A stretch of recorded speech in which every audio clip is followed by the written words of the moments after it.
कृते जनार्दनो देवस्त्रेतायां रघुनन्दनः द्वापारे रामकृष्णौ च कलो श्रीपादश्रीवल्लभः। पादराजम शरणम प्रपद्ये अध्याय 19 लिंगण्णा शास्त्रींचे अनुभव।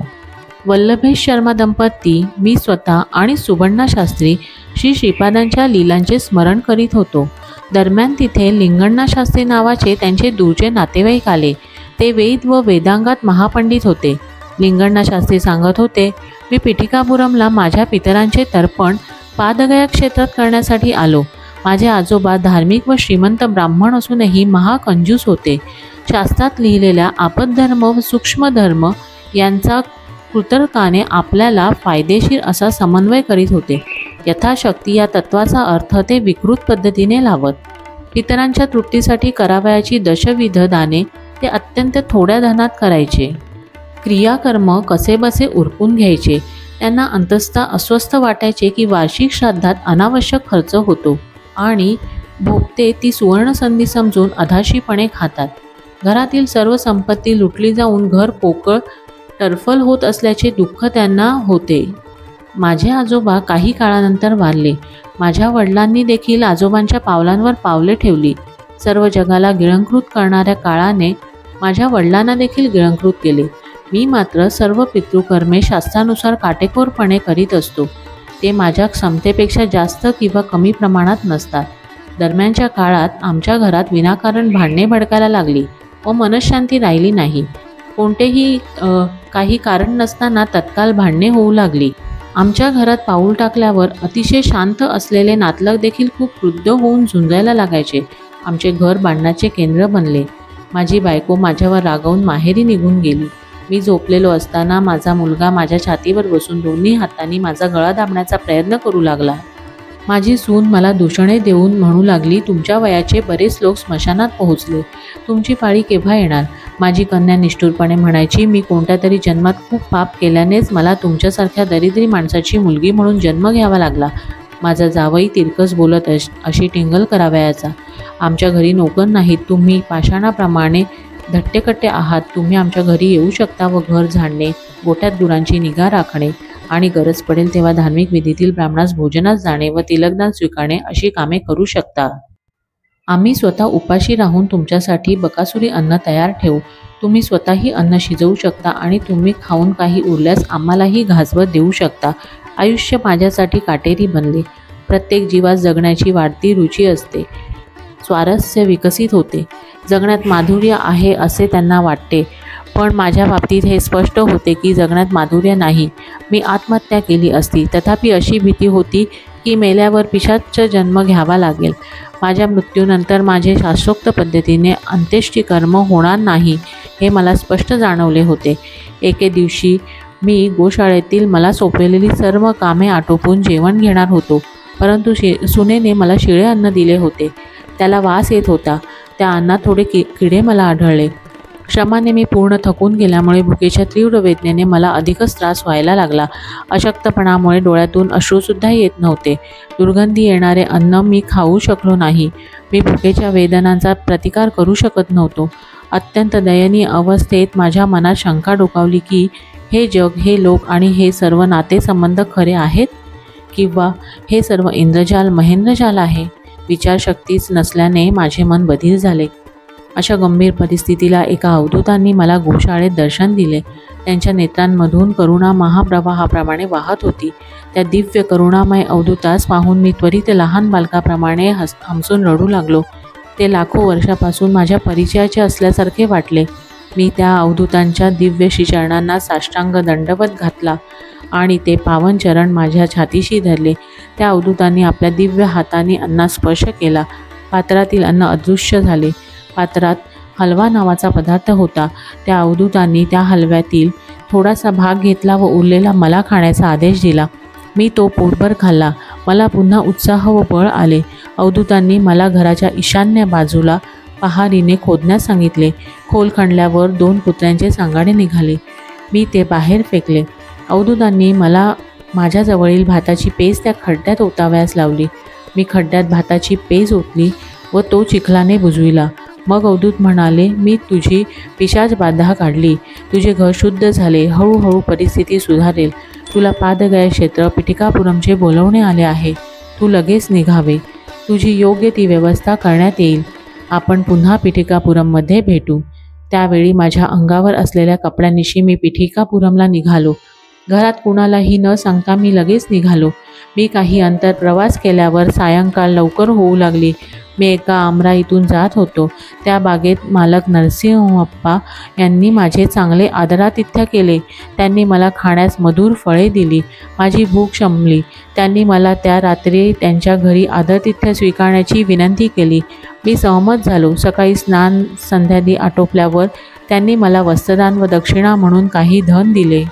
अवधूतांनी सांगितल्यानुसार योग्य व्यवस्था झाल्याचे पाहून मला आश्चर्य वाटले. तेव्हा ते शेतकरी म्हणाले, महोदय, काल दुपारी माझ्या स्वप्नात एक अवधूत प्रकट झाले व म्हणाले की एक सद्ब्राह्मण बागेतून पायी जाईल, त्यांचे आदरातिथ्य करावे, दुसऱ्या दिवशी वस्त्रदान व धनदान द्यावे व खाण्यास आंबे द्यावेत, असे त्यांनी निर्देश दिले. मला तुमच्या दर्शनाचे भाग्य मिळाले. सुदैवाने तुमची सेवा घडली. मी नशीबवान आहे. ते शेतकरी समृद्ध होते. या प्रसंगावरून स्पष्ट होते की अवधूतांकडे अलौकिक शक्ती होत्या व ते सामान्य अवधूत नव्हते. मी वेदऋचा म्हणत प्रवास करीत होतो. नवीन वस्त्रे घालून व वेदऋचा म्हणत प्रवेश करताना मी निरीक्षण केले की सर्व शिरांमधून विद्युत प्रवाह वाहत आहे. विद्युत शक्तीच्या प्रवाहामुळे शरीरात अवर्णनीय आनंदाचा अनुभव येत होता. मी पाहिले की एक वेद पंडित घाईने माझ्या मागून येत होता. तो वेदातील सावित्रपन्न म्हणत होता. मीही माझा आवाज त्याच्यात मिसळून म्हणू लागलो. नंतर तो वेदविद म्हणाला, सावित्रपन्न खूप महत्त्वाचा आहे. त्रेतायुगात भरद्वाज महर्षींनी सावित्र कठक यज्ञ केला. तो पिठिकापुरम येथे देखील करण्यात आला. प्रभू दत्तांनी पूर्वी कधी काळी दिलेल्या वचनानुसार ते पिठिकापुरात श्रीपाद श्रीवल्लभ म्हणून अवतरले आहेत. वेद हे प्रभूसंमत आहेत. जरी वेद पठनाचा अधिकार केवळ ब्राह्मणांनाच दिलेला असला तरी अभ्यासाचा अधिकार सर्व वर्णांना दिला आहे. ब्राह्मण श्रीकृष्णाची पूजा करीत होते. मग श्रीकृष्णाबद्दल काय? ते ब्राह्मणांचे पाय धुत असत व ते जल आपल्या मस्तकावर सिंचन करीत असत. तुम्ही फार भाग्यवान आहात, कारण तुम्हाला पिठिकापुरमहून बोलणे आले आहे. मग मी त्यांना विचारले, श्रीपाद श्रीवल्लभ कोण आहेत? मी त्यांचे महात्म्य ऐकू इच्छितो. तेव्हा ते वेदपंडित म्हणाले, बेटा, श्रीपाद श्रीवल्लभांचे दर्शन सर्व पापांचा नाश करते. ते दत्त प्रभूच आहेत. पिठिकापुरम ही त्यांची जन्मलीला भूमी आहे. प्राचीन युगांमध्ये महान लोक आवश्यकता पडेल तेव्हा मुख्य अवतारासोबत अवतार घेत असत. पूर्वीच्या युगांमध्ये सुशीला व विष्णुदत्त नामक एक पुण्यवान दाम्पत्य होते. ती महापतिव्रता सुशीला तिच्या अध्यात्म साधनेत माता अनुसूयेबरोबर एकत्व अनुभवित होती. दत्त जयंतीच्या दिवशी ती प्रसूती वेदना अनुभवित होती. विष्णुदत्त हे त्यांच्या आध्यात्मिक साधनेत आणि अत्री महर्षींबरोबर एकत्व अनुभवित होते. ही एकत्व स्थिती अभौतिक, असामान्य, मनबुद्धीला आकलन न देणारी, वाचेला अगोदर अवर्णनीय गूढ असून दिव्य रहस्य आहे. ती आता सुमती महाराणी व अप्पलराज शर्मा म्हणून जन्मली आहे. त्यांच्या तीव्र तपाच्या फलस्वरूपात श्रीपाद हे त्यांचे पुत्र म्हणून जन्मले. ते कृष्ण यजुर्वेद शाखेचे आपस्तंभ व सूत्राचे व भारद्वाज गोत्राचे आहेत. प्राचीन युगातील वैश्य जातीचे लाभाद महर्षी हे वासवी कन्यका अवताराच्या काळात भास्कराचार्य म्हणून आणि श्रीपाद श्रीवल्लभांच्या काळात सुमती महाराणीचे पिता बापनार्य म्हणून जन्मले. तू त्या महापुण्यवान लोकांना पिठिकापुरममध्ये भेटशील. तुला वस्त्रदान व दक्षिणा दिलेला शेतकरी पूर्वजन्मात पिठिकापुरममधील व्यंकटप्पा श्रेष्ठी यांचे वडील सुबैया रामय्या श्रेष्ठी यांच्या घरी सेवक म्हणून काम करीत होता. परमपवित्र अशा सुबर्रामय्या श्रेष्ठींच्या घरी अन्नग्रहण केल्याने त्या महापुण्याने तो भूस्वामी झाला व सर्व सुखांचा लाभ घेत आहे. पिठिकापुरममधील व्यंकटप्पय्या व नरसिंहवर्मा हे दोघे श्रीपादांना अत्यंत प्रिय आहेत. त्या लोकांना श्रीपादांच्या प्रती भरपूर पितृवात्सल्य भक्ती आहे. नंतर मी विचारले, महोदय, कर्मबंधने अत्यंत क्लिष्ट शृंखला आहेत असे मी निरीक्षण केले. यज्ञात पवमान घट फुटले तर यज्ञ करणारा अर्धवयू देखील शिर फुटून मृत्युमुखी पडतो असे म्हणतात. सध्या यज्ञ केले जातात. 3 पवमान घटकांपैकी एखादा जरी अपघाताने फुटला तरी अर्धवयू पुरोहिताचे मस्तक फुटत नाही. याचे कारण काय? तसेच वेदशास्त्रात सांगितलेल्या शुभ व अशुभ घटना घडत नसल्याने नास्तिक वेद व शास्त्राचा उपहास करीत आहेत. तो महापुरुष उत्तर देत म्हणाला, बेटा, सध्याच्या काळात यज्ञ संपन्न करताना विद्युत प्रवाहासारखे प्राणघातक द्रव्ये पवमान घटनांमध्ये नसतात. यज्ञ करणारा पुरोहित उत्तम साधक असावाच लागतो. त्याच्यात योगाग्नी स्पष्टपणे राहत असला पाहिजेच. तो योगाग्नीचं पवमान घटांमध्ये विद्युत निर्माण करील. महायोगी असणाऱ्या पुरोहिताने यज्ञ केल्यास त्याचे त्वरित चांगले फळ मिळून विश्वाचे कल्याण होते. त्याऐवजी फक्त नावापुरते विधी केले तर वेदशास्त्रांनी प्रतिपादित केलेली फळे आपल्याला मिळत नाही. दक्षिणा 16, 116, 1116 अशा संख्येत असण्यात गूढ अर्थ आहे. गोत्र हे पित्याशी संबंधित असते. सृष्टी असेपर्यंत हा धर्मनियम बदलणार नाही. सापिंड्य हे मातेशी संबंधित असते. 7 पिढ्यानंतर हा धर्मनियम नष्ट होतो. मुलगा आणि धन ही 2 लग्नाची फळे आहेत. या 2 गोष्टी मिळवण्यासाठी स्त्री नावाच्या अग्नीची आवश्यकता असते. गुणभेद न करणारे श्री श्रीपाद जातीभेद कसा करतील? ते अद्वैत भावाची शिकवण देतात, अद्वैत कर्माची नव्हे. आदि शंकराचार्यांप्रमाणे श्री श्रीपाद पक्षपात करीत नाहीत. आदि शंकराचार्यांनी हेमविद्या ताडी काढून उदरनिर्वाह करणाऱ्या व इतरांना सहाय्य करणाऱ्या तसेच रजोगुणी असलेल्या गौड कुलातील लोकांना शिकविली. आदि शंकराचार्यांनी हेमविद्या सात्विक वृत्तीच्या ब्राह्मणांना शिकवली नाही. त्याप्रमाणे श्री श्रीपाद वंश, धर्म, वर्ण व वय यांचा भेदभाव न करता सर्वांवर त्यांच्या योग्यतेनुसार अनुग्रह करतात. आदि शंकराचार्यांनी हेमविद्या ब्राह्मणांना शिकविली असती तर त्यांनी कृपण होऊन आपल्या इष्ट कर्तव्यांना विसरून पैसा व इतर गोष्टींच्या ते मोहात गुंतले असते. महाभूतांच्या स्पर्श, रस, रूप, गंध, शब्द या तन्मात्रा व मन, बुद्धी, अहंकार मिळून अष्टजड प्रकृती होतात. याच चित्प्रकृती मिळून ते 9 होतात. 1 हे चित्प्रकृतीचे प्रतीक आहे. 2 पासून 9 पर्यंत असलेल्या 8 संख्या जड प्रकृतीच्या द्योतक आहेत. 0 हे ब्रह्मतत्वाचे प्रतीक आहे. सृष्टीच्या कार्यकलापाचे प्रतीक असलेल्या 0 ते 9 या अंकापासून गणिताचा उगम झाला.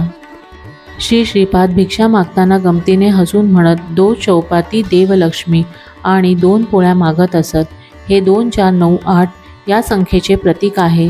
त्यांच्या प्रत्येक हालचालीत व बोलण्यात नाना अर्थ दिसून येतील.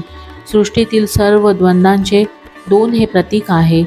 स्थूल, सूक्ष्म, कारण आणि महाकारण देहांचे 4 हे प्रतीक आहे. 9 हे अपरिवर्तनीय ब्रह्मतत्वाचे प्रतीक आहे. 8 ही संख्या महामायेचे प्रतीक आहे. श्रीपाद अर्धनारीश्वर आहेत. शास्त्रींचा स्वपरिचय. श्रीपादांचे विराट रूप. मी बृहशिला नगर म्हणून संबोधला जाणाऱ्या पेनुगोंडा गावाचा रहिवासी आहे. मला गणपती शास्त्री म्हणतात. मी वेदाध्ययन करण्यासाठी वायसपूर अग्रहारमला आलो. गुरूंची सेवा करीत मी वेदाध्ययन करीत होतो. माझ्या गुरूंच्या घराजवळ त्यांची काही शेते होती. त्यांच्याकडून खूप गुरे होती. एके दिवशी 10 वर्षाचा गुराख्याच्या वेशातील एक अत्यंत तेजस्वी बालक आमच्या शेतात आला. त्याने गळ्यात जानवे घातले होते म्हणून तो ब्राह्मण मुलगा असल्याचे गृहीत धरले आणि खात्रीसाठी त्याला विचारले. त्यावर तो बालक म्हणाला, मीच आहे. सारी तत्वे माझ्यात आहेत. सर्वांना आधारभूत असणारा तो मीच आहे. माझी ब्राह्मण लक्षणे पाहून तू मला ब्राह्मण समजल्यास ते चूक नाही, परंतु तेच केवळ सत्य नाही. माझी क्षत्रिय लक्षणे पाहून तुम्ही मला क्षत्रिय समजल्यास ते खोटे नाही, परंतु तेच केवळ सत्य नाही. माझ्यातील वैश्य लक्षणे पाहून मला वैश्य समजल्यास ते असत्य नाही, परंतु तेच केवळ सत्य नाही. माझ्यातील शूद्राची लक्षणे पाहून मला शूद्र समजल्यास ते चुकीचे नाही, परंतु तेच केवळ सत्य नाही. तू मला जरी चांडाळ समजलास तरी ती चूक असणार नाही, पण ते सत्य नाही. मी सर्व मर्यादांच्या पलीकडील आहे. सत्य आणि असत्य दिसणाऱ्या अनेक विषयांच्या प्रत्येक बाबीच्या मी वरचा आहे आणि त्या सर्व बाबींचा मी आधार आहे.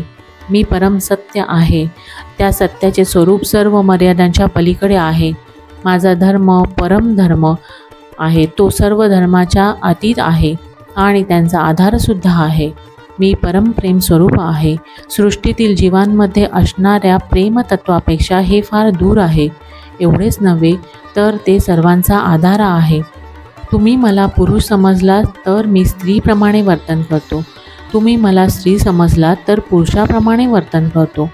तुम्ही मला अर्धनारी नटेश्वर समजलास तर मी सिद्ध करतो की मन आणि वाचेस अगोचर असलेले व या 2 रूपांच्या आविष्कारापूर्वी अस्तित्वात असलेले दिव्यानंद तत्व मीच आहे. अशा विलक्षण वैशिष्ट्यांनी युक्त असलेल्या मला तू कसा ओळखू शकशील? वरील सर्व संवाद मला तीव्र ज्वराच्या झटक्यामुळे एखाद्या व्यक्तीने बरळल्यासारखा वाटला. पित्त प्रकोप झाला असता व्यक्ती असंबंध व वेडगळ बडबड करू लागते असा विचार मी केला. माझी मनस्थिती निरखून तो मुलगा म्हणाला, आता मी शनिदेवांशी बोलत आहे. ते शनिदेव मला म्हणत आहेत, हे प्रभू, मी या गणपतीशास्त्री चित्रविचित्र बंधनामध्ये फेकून त्यास कसा त्रास देईन याची करमणूक बघा. तथापि मी शनिदेवास म्हणालो, मी गणपतीशास्त्रींच्या कर्माची फळे स्वीकारणार आहे. शनी त्यांना शृंखलांमध्ये अडकवून फेकू शकत नाही. ते शब्द ऐकून माझ्या अंगात चिंतेने कापरे भरले. खरे तर माझ्या कुंडलीनुसार खूप वाईट काळ चालू होता. माझी मती खुंटीत झाली असताना तो गुराखी एका गाईजवळ जाऊन म्हणाला, हे गायत्री, मला भूक लागली आहे. मला दूध देशील का? त्या गोमातेने मान हलवली आणि संमती व्यक्त केली. तिच्या स्तनांतून दुधाच्या धारा जमिनीवर वाहू लागल्या. त्या गुराख्याने पोटभर दूध प्याले. प्रत्यक्षात ती गाय वांज होती, तरी तिने त्या गुराख्यास दूध दिले. हे सर्व मला गोंधळात टाकणारे होते. तो गुराखी तृप्त होऊन एका आंब्याच्या झाडाखाली बसला. मी त्याच्याकडे पुन्हा एकदा सहज पाहिले तेव्हा त्याच्याबरोबर एक 10 वर्षाची ग्रामवेशातील कन्या दिसली. ते बघणाऱ्यांच्या डोळ्यांना आनंद देत होते. बघण्यास ते आनंदी जोडप्यासारखे दिसत होते. त्यांचे हर्षपूर्ण संवाद आणि गमतीशीर विनोद यांच्यामुळे ते आनंदी जोडपे दिसत होते. दरम्यान श्री व्यंकटप्पय्या श्रेष्ठी घोडागाडीतून उतरले. त्यांच्याबरोबर एक 10 वर्षाचा तेजस्वी बालक होता. नंतर मला समजले की ते श्रीपाद श्री वल्लभ स्वामी होते. माझ्या गुरुदेवांना मी भूमी व्यंकटप्पय्या श्रेष्ठींनी आपल्या वडिलांच्या स्मृतिप्रित्यर्थ दान दिली होती. या शेतीस लागूनच श्री श्रेष्ठींच्या मालकीच्या विस्तीर्ण जमिनी होत्या. आपल्या जमिनींची पाहणी करण्यास श्री श्रेष्ठी कधीकधी पिटिकापुरमहून वायसपूर अग्रहारम येथे येत असत. श्रेष्ठींना त्या गुराख्याला आणि त्याचबरोबर असलेल्या कन्येस पाहून आश्चर्य वाटले, कारण तो त्यात फार फरकाने श्रीपादांसारखा दिसत होता. शिवाय तो खूप तेजस्वी होता. त्यावेळी श्रीपाद म्हणाले, आजोबा, तुम्हास एवढे आश्चर्य का वाटले? त्यावर श्रेष्ठी म्हणाले, बेटा, त्या दोघांना बघ, किती नयन मनोहरी दृश्य आहे. नंतर श्रीपादांनी विचारले, बघणारा व दिसणारा हे दृश्य एकच आहे काय? अशा मोठ्या वेदांत विषयक गोष्टी मला समजत नाहीत, असे श्रेष्ठी परमानंदाने उत्तरले. तेव्हा श्रीपाद म्हणाले, आजोबा, यात वेदांत काय आहे? असे म्हणतात की श्रीहरीसुद्धा आपल्या अपरिमित मायेला पाहून आश्चर्यचकित झाले. ही सृष्टी सर्व नवरसांनी भरलेली आहे. आश्चर्यपूर्ण दृश्यांची निर्मिती करणे हा सुद्धा सृष्टीचाच एक नियम आहे. तिथे 2 आहेत, इथे 1 आहे. द्वैत खरे का अद्वैत खरे? मी 1 वा 2 वा अनेक आहे ते विचार करून सांगा. श्रीपादांच्या या शब्दांनी श्रेष्ठींना शंका वाटली की तो गुराखी आणि ती कृषिकन्या देखील श्रीपादांची निर्मिती आहे काय? श्रेष्ठींच्या हनुवटीला हलकासा स्पर्श करून श्रीपाद म्हणाले, प्रिय आजोबा, शंका का? जोपर्यंत तुमचा परिवार मला विसरणार नाही तोपर्यंत मी आणि माझी शक्ती तुमच्या शेतांमध्ये अदृश्य रूपात संचार करू. तुमच्या घरी माझ्या पावलांचे आवाज अध्यात्मक साधकांना ऐकू येतील. निश्चितच अनुभवाची ही बाब आहे. अनघादेवी समवेत श्री अनघ दत्तात्रेय हे आपले अर्धनारीश्वर रूप गुप्त करून व अवधूत रूप धारण करून श्रीपाद श्री वल्लभ म्हणून तुमच्या समोर आहेत. कोणतीही शंका घेऊ नका. मी सुमती मातेसमोर प्रथम तिचे पुत्र होताना जेव्हा दर्शन दिले तेव्हा मी माझ्या मातेला निक्षून सांगितले होते की माझा विवाह करण्याचा प्रयत्न करू नये. तसा प्रयत्न केल्यास मी निश्चितच घर सोडून जाईन. तुम्ही राजर्षी असल्याने मला पवित्र भक्तिपाशात बांधून ठेवले आहे, म्हणून मी अनघादेवी समवेत असलेले अनघ हे स्वरूप दाखविले. श्रीपादांच्या उपस्थितीत कारणाशिवाय कोणतेच कार्य घडत नाही. सृष्टी प्रक्रिया फार विलक्षण आहे. कर्मे, कर्माची फळे व स्थल आणि काळ यानुसार त्यांचे घडणे मी ठरवीन. अज्ञानी लोकांना माझ्या कृतींनी, लीलांनी, चमत्कारांनी ज्ञानबोध करणे हा माझ्या अवतार कार्याचा भाग आहे. असे म्हणून श्रीपादांनी ज्योती तेज रूप धारण केले व आमच्या सर्वांच्या समक्ष आम्रवृक्षाकडे गेले. आम्ही सर्व पाहत असताना ती कृषी कन्या व गुराखी यांनी ज्योतिरूप घेतले व ते श्री श्रीपादात विलीन झाले. ऋतू नसताना आंब्याच्या झाडाला आंबा येणे अशक्य असून त्या आंब्याच्या झाडाला एक कैरी लागली. ती श्री श्रीपादांनी तोडली. त्यांचा हस्तस्पर्श इतका परिणामकारक होता की आम्ही सर्वजण पाहत असताना तिचे रूपांतर पक्व फळात झाले. ज्याप्रमाणे एक माता आपल्या शिशूस मोठ्या प्रेमाने अन्न किंवा मिठाई भरविते, तितक्याच प्रेमाने श्रीपादांनी ते आम्रफल श्रीश्रेष्ठींना खाऊ घातले. श्रीश्रेष्ठी ते आम्रफल खाताना लहान मुलाप्रमाणे रडत होते. श्री श्रीपादांचे मातृवात्सल्य सहस्त्र मातांच्या प्रेमापेक्षाही श्रेष्ठ होते. त्यांच्या दिव्य नेत्रांमधून कारुण्य व प्रेम यांचा वर्षाव होत असताना ते अगदी त्रिशक्ती स्वरूपिणी अशा अनघा मातेसारखे दिसत होते. आम्रफलाची कोय श्री श्रीपादांच्या समोर सरळ उभी राहिली व स्वामींच्या आज्ञेची सेवकाप्रमाणे प्रतीक्षा करू लागली. श्री श्रीपादांच्या हाताच्या इशाऱ्यानुसार ती वर उडाली. ती जरी आम्रफलाच्या कोयीच्या स्वरूपात होती तरी देखील ती ज्योती रूपात बदलली. श्रीपाद सांगू लागले, काही लोक अगोदर बी असते की अगोदर वृक्ष असा तात्विक वाद घालतात. त्या दोघांच्या अगोदर एक जण अस्तित्वात असतो, तो म्हणजे ईश्वर. तो आपल्या संकल्पानुसार बियांपासून वृक्ष आणि वृक्षांपासून बी उत्पन्न करू शकतो. त्याच्या दृढ संकल्पाची सप्तर्षी देखील कल्पना करू शकत नाही. परमात्मा जेव्हा अशुद्ध होतो तेव्हा त्याला जीव म्हणतात. अशुद्धीरहित जीव हा परमात्मा बनत असतो. जेव्हा जीवात्मा परमात्म्यात विलीन होतो तेव्हा त्याचे सर्व प्रभाव व प्रवृत्ती तळलेल्या बियांप्रमाणे राहतात. असे असले तरी जर परमात्म्याने जीवात्म्याला सृष्टीचक्रात पुन्हा आणण्याचा संकल्प केला तर त्याला कोणतीही शक्ती थांबवू शकत नाही. तथापि जेव्हा त्यांच्यात विलीन झालेले जीवात्मे पुन्हा या सृष्टीत आणले जातात तेव्हा ते काही हेतूनी जन्म घेणारे मनुष्य होतात व ते देवकार्य करतात. त्यांच्या आयुष्याच्या शेवटी ते पुन्हा परमात्म्यात विलीन होतात. काही जीवांना परमात्म्यात विलीन होणे रुचत नाही, पण त्याच्या अत्यंत समीप राहून ब्रह्मानंद अवस्था चालू ठेवू इच्छितात. अशा लोकांना देखील परमात्मा ईश्वरी कार्य करण्याच्या हेतूसाठी जन्म घेणारे लोक बनवितो. त्यांच्या जन्मांती ते परमात्म्यात विलीन न होता त्याच्या अत्यंत निकट जागी राहून दिव्यानंद अनुभवतात. जे जीवात्मा व परमात्मा यांच्या द्वैत स्थितीत राहू इच्छितात ते सहेतुक जन्म घेतात व दिव्य कार्य पूर्ण करून पुढील जन्मी त्यांच्या पूर्वस्थितीला परत देतात. द्वैत किंवा विशिष्टाद्वैत किंवा अद्वैत स्थिती जीवांच्या इच्छेनुसार बहाल केली जाते.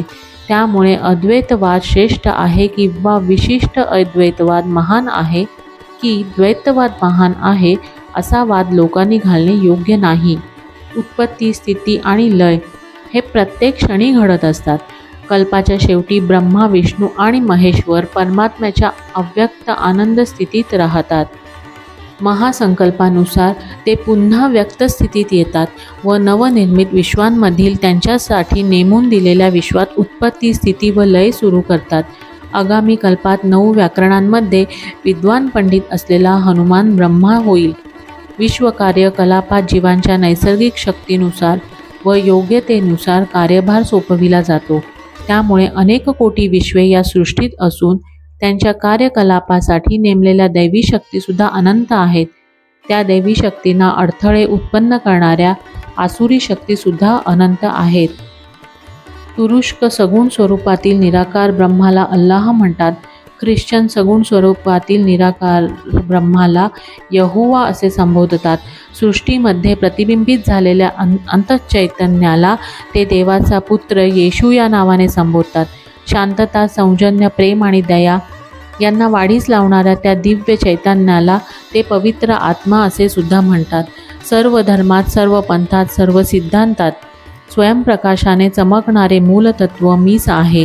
विविध तत्त्वज्ञाने त्यांच्यातील प्राधान्य, रुची, मार्गानुसरण यांनी कळणारा मीच आहे. मी सर्व प्रकारे स्वतंत्र असल्याने व साध्यता किंवा असाध्यता मला लागू नसल्याने माझे स्वतंत्र धोरण नाही. सर्व देवदेवतांच्या स्वरूपात अंतर्ही ज्वाज्वल्याने प्रकाशित होणारा मीच आहे. त्यामुळे त्या स्वरूपांद्वारे पूजा स्तोत्र या सर्व उपचारांचा स्वीकार करणारा मीच आहे. सर्वांवर कृपा करणारा मीच आहे. कलिपुरुषाच्या मायेचा अंत झाल्यावर सर्व मतांतील सार असलेला सनातन धर्म म्हणजे माझेच स्वरूप आहे असे ज्ञान उदयास येईल. त्यावेळी बाह्य किंवा अंतस्थ उपासनेने साधक माझ्यापर्यंत पोहोचेल. बाह्य असो किंवा अंतस्थ, मी उपासकाची काळजी घेईन. प्रेमाने साथ घालणारा मीच आहे. वेदांमध्ये सुद्धा सत्य, ज्ञान आणि अनंत तत्व म्हणजे ब्रह्म असे उघड केले आहे. मीच सत्य, ज्ञान आणि अनंत ब्रह्मस्वरूप आहे. नास्तिकांना देव नाही असे शिकविणारा मीच आहे. आस्तिकांना देवाच्या अस्तित्वाचे गुणगान मीच करतो. मी सर्व गुरुस्वरूप आहे. सत्यलोक, सत्य नाम, गोलोक, महाशून्यातील समस्त साधना स्थितीत स्वयंप्रकाशित प्रकाशमान असा मीच आहे. जो माझी शुद्ध भक्तीने आराधना करतो, जीवनाचा सारा भार माझ्यावर टाकून माझा पूर्ण आश्रय घेतो, त्याचा योगक्षेम मी नेहमी चालवितो. मी श्रीपाद आहे. मी श्रीवल्लभ आहे. आजोबा, आजचा श्रीपाद श्रीवल्लभ अन्य कुणी नसून प्राचीनतम युग काळातील अनुसूया व अत्री यांचा पुत्र आहे. भारद्वाज मुनींनी दिलेल्या वचनानुसार मला पिठिकापुरममध्ये अवतार घ्यावा लागला. श्री व्यंकटप्पया श्रेष्ठी यांच्या नेत्रांमधून आनंदाश्रूंचा पूर ओसंडून वाहू लागला. त्यांनी श्रीपादांना गाढ आलिंगन दिले. त्यांनी अनुभविलेला अत्यानंद अवर्णनीय आहे. तो शब्दांनी व्यक्त केला जाऊ शकत नाही. काही वेळाने ते श्रीपादांना म्हणाले, अरे बाळा सोनुल्या, रत्ना, आमच्या कुटुंबावर तुझी कृपा असू दे. आमच्या गोत्रावर तुझी कृपा असू दे.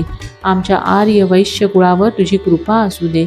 त्या विनंतीवर श्रीपाद म्हणाले, आजोबा, तथास्तु. ब्राह्मणाला एक वर मागण्याचा अधिकार आहे. क्षत्रियांना 2, वैश्यांना 3 व शूद्रांना 4 वर मागण्याचा अधिकार आहे. तुम्ही मागितलेले 3 वर मी प्रदान करीत आहे. सर्व 33 कोटी देवांच्या साक्षीने मी दृढ वचन देत आहे. माझे माता मह बापणाऱ्यांच्या घरात ज्या ठिकाणी नेमका माझा जन्म झाला, त्या स्थानी माझ्या नावाने श्रीपाद श्रीवल्लभ महासंस्थान स्थापिले जाईल. हे महासंस्थान तुमच्यापासून 33व्या पिढीत, बापणाऱ्यांच्या 33व्या पिढीत व श्री नरसिंहवर्मांच्या 33व्या पिढीत असेल. मी तुमच्या वंशातील 33व्या पिढीतल्या व्यक्तीस निमित्त मात्र करून माझ्या संस्थानाची स्थापना करणार आहे. तुमच्या वंशाचे मूळ पुरुष मार्कंडेय महर्षी यांना मी सूचना देत आहे की त्यांनी दर गुरुवारी मध्यान्हकाळी कोणत्याही एका किंवा दुसऱ्या रूपात येऊन मला अर्पण केलेल्या नैवेद्याचा काही भाग स्वीकारावा. यामुळे मार्कंडेय गोत्रात जन्मलेल्या व्यक्तींना लाभ हो. तुमच्या इच्छेनुसार आर्यवैश्यांवर माझी कृपा आहे. आर्यवैश्यांना राज्याधिकार प्राप्तीचा मी आशीर्वाद देत आहे. त्या उद्देशासाठी एक आर्यवैश्य भारत देशाचा शासक होईल. तो पिठिकापुरमला येईल. एका विशेष नाडी ज्योतिषातील भविष्य कथानुसार त्याला माझे उदंड आशीर्वाद मिळतील. त्यानंतर नेपाळहून अनेक भक्त माझ्या दर्शनासाठी पिठिकापुरमला येतील. माझी आज्ञा शिलालेखाप्रमाणे आहे. सृष्टीतील कोणीही प्राणी माझे विधान उल्लंघू शकत नाही. आजोबा, माझ्या विजय घंटेत अनेक प्रकारचे बदल होतील व माझी मूर्ती स्थापन होईल. त्याखाली ती भूमीत बंदिस्त राहील. विजय घंटेच्या आगमनाची खूण म्हणून तेथील उत्खननात काही मातीची भांडी सापडतील. पिठिकापुरममध्ये महासंस्थानाच्या होणाऱ्या बांधकामात आर्थिक मदत देण्यासाठी अगदी भरपूर पुण्याची आवश्यकता आहे. कोणत्या तरी जन्मात आर्य वैश्य जातीत जन्मला होता व पिठिकापुरमशी काहीतरी संबंध होता, अशा व्यक्तीकडूनच आर्थिक सहाय्य येईल. अंधश्रद्धाळू, मूर्ख, विद्वत्तेचे अहंकारी लोक प्रत्येक बाबींसाठी अधिकृतता किंवा पुरावा मागतात. माझ्या चरित्राच्या पारायणाने इच्छा पूर्ण होतात. पिठिकापुरममधील माझ्या संस्थानासंबंधीतील कोणत्याही सत्कार्यात जर एखादा सहभागी झाला तर सर्व अडथळे दूर होतात. चित्रा या माझ्या जन्म नक्षत्रावर माझी भक्तिभावाने पूजा केल्यास कर्ज संकटे दूर होतील. उपवर युवतींचे योग्य वरांशी विवाह होतील. भूत, प्रेत, पिशाच व अन्य अदृश्य आत्मे यांच्यापासून होणाऱ्या बाधा निघून जातील. श्रावण शुद्ध पौर्णिमेला श्री वासवी कन्यका हिने मला राखी बांधली. तो पावन दिन आहे. त्या दिवशी जे पिठिकापुरम येथे माझ्या उपस्थितीत राहतात त्यांच्या हिशोबात चित्रगुप्त महापुण्य लिहितात. मीच मला प्रमाण आहे. माझे चरित्र त्यासाठी स्वयंप्रमाण आहे. माझ्या लीला स्वयंप्रमाण आहेत. सूर्य हा सूर्य आहे हे सांगण्यासाठी अन्य कोण्या प्रमाणाची काय आवश्यकता. श्री श्रीपादांच्या लीला इतर कुणालाही अशक्य आहेत. दुसऱ्या दिवशी मी, वल्लभेश शर्मा दंपती, सुबण्णा शास्त्री, लिंगण्णा शास्त्री श्री श्रीपादांच्या दर्शनासाठी कुरुगुड्डीला निघालो. श्री श्रीपादांनी आम्हाला मनपूर्वक आशीर्वाद दिला. ते स्मित करीत म्हणाले, आहा, काय चर्चा, काय ही चर्चा रंगली. श्रीपाद वल्लभ महासंस्थानाची स्थापना होण्यास खूप वेळ निघून जायला हवा. व्यंकटप्पया श्रेष्ठी यांचे तसेच वत्सबाई कुटुंब यांचे ऋण कधी पूर्ण फेडले जाईल असे म्हटल्यावर ते मौन झाले. अध्याय 19 समाप्त. श्रीपाद वल्लभांचा जय जयकार असो.